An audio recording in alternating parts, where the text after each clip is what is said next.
মুশফিকের অবসরের খবর শুনে কাঁদলেন নিউজিল্যান্ডের সাতনার। দর্শক, চলমান চ্যাম্পিয়ন্স ট্রফিতে বাংলাদেশের হয়ে মুশফিকুর রহিম যেন তেমন কিছু একটা করতেই পারেনি।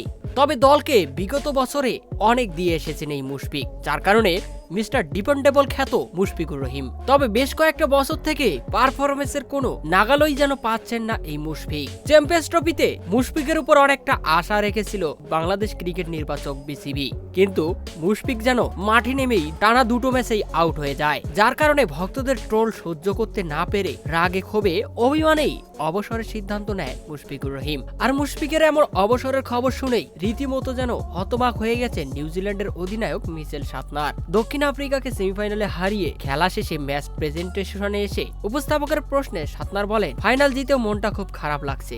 মুশফিক ভাই ছিল আমার আইডল, তাকে অনেকটা ফলো করতাম। খেলায় খারাপ সময় যেতেই পারে, তাই অভিমান করে এমন অবসরের সিদ্ধান্ত নেবে এটা আমি মেনে নিতে পারছি না। তো দর্শক, আপনারাও কি সাতনারের সাথে একমত? আপনারাও কি চান মুশফিক এখনই অবসর নিয়ে? কমেন্ট করে জানিয়ে দিন আপনাদের মতামত।